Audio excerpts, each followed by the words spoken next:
What's up, guys? Skip Africanus here, and about a few weeks ago, we made a video going over the 7.62 Tokarev with an AK bullet in it that I had loaded up. And this video specifically was going over just the cartridge itself, but we did reference the even older video I had of me, testing it out and all of that. However, there was one piece of information that was really missing, and that is exactly how accurate is this stuff. That video kind of showed that, but it was done very poorly, and well, I figure I've already tested the round. I've already proven that it doesn't even overpressure. It's fairly safe. Why not load up a bunch of them, take it to the range, and do a proper accuracy test? So that's what we're going to do today. Now, there is one little difference that I will mention from now versus the cartridge I had back then. And the ones back then were from actual pulled AK rounds. So they were steel cord ammunition and all that. With steel is obviously lighter than lead, so with the pure lead core bullets I have right here, they're actually a little bit shorter. So though it is the same grain weight, not necessarily the same bullet shape, I really doubt that matters with a cartridge like this, but just keep that in mind. It's a little bit different, but that's about it. So anyways, enough talking. We will just go to the range, do a quick little accuracy test. Maybe we'll come back, talk about the round a little bit. And also, do keep in mind, we're not going to go super in-depth with this loading unless it's, related to the accuracy or whatnot. But if you want more information on this specific round, again, I have a video from a few weeks back. You can go check that out. Anyways, as I had already said, enough talking. Let's go to the range. Alright, so we got the target out at 11 yards, and I have 19 rounds. I loaded 20, but I saved one for collection. But 19 rounds, I know normally you use less round count for groupings, but a handgun is something I need to build myself up towards, so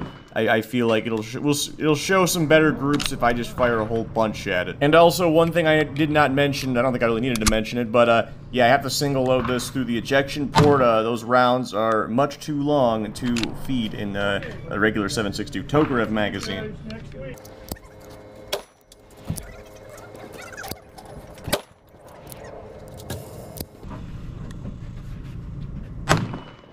Alright, so right there, we actually had a little bit of an issue.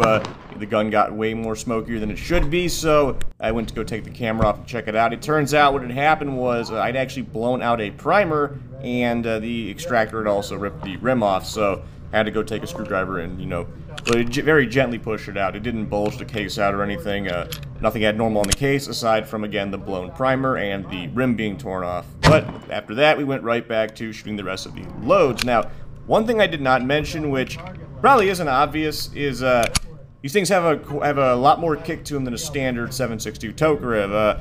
Granted, I had been shooting the 9mm before this for another video, so the 7.62 Tokarev is just going to feel like it has more recoil anyways, but these ones in particular, it should come as no surprise that, yeah, you're firing a 123 grain bullet versus the standard 80, 90 grain bullet. You definitely do feel a lot more recoil with them.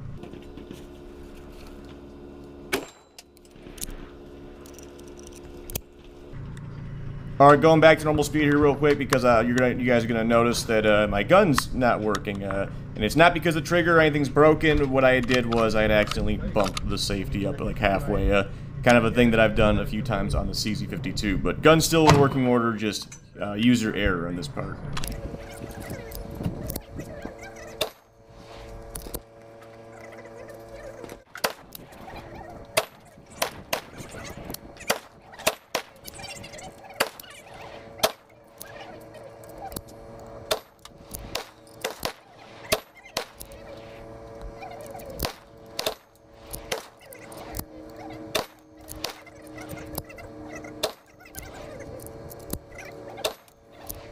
And now we finally come to the target, and I will say that is, by my standards, a pretty nice grouping, pretty big grouping, mind you. But anyway, so we got 14 hits in the lower portion. Now, you see that top left one, that is actually from my M88 Tokarev. I was doing a video shooting that one, testing out magazines, and I wasn't really shooting for accuracy, I was just function testing, and I kind of got a little bit sloppy with my shooting, and it went a little bit too low. But yeah, our main group is the 14 on the paper in the bottom. Now, when you go to you can see four, one right here and then three right there. Those, I'm pretty confident, are also from the 7.62 Tokarev loadings.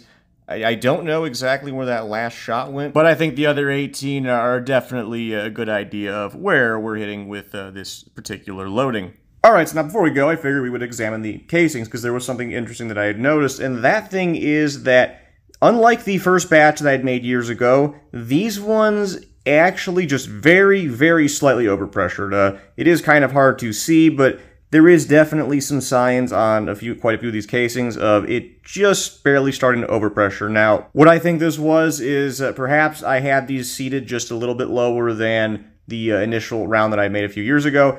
Not really sure exactly where that one was sitting at because the bullet kind of moved in the casing. But yeah, I think it might have just been the actual seating depth, but with overpressures like this, I mean, it's really nothing to worry about. The one to be concerned with, of course, though, was this one. This is the one that had the primer just burst out of the casing, and again, the rim had actually ripped. Now, one thing that I had done, because I do want to look into this round a little bit more, mainly because it seems like you might be able to make these almost fit in a magazine by seeing them lower, was get the overall length of the cartridges, and they were all around 1.42, at least for the middle, like the majority of them, going a little bit lower and a little bit higher than that number. The lowest I had read was 1.30. Now, to which one this one was, not sure. That'll, of course, come for future tests when we see exactly how low we can seat that bullet. But anyways, all that being said, that is how accurate these will actually shoot, at least out of the CZ. Unfortunately, I don't have any type of PCC in 7.62 Tokarev,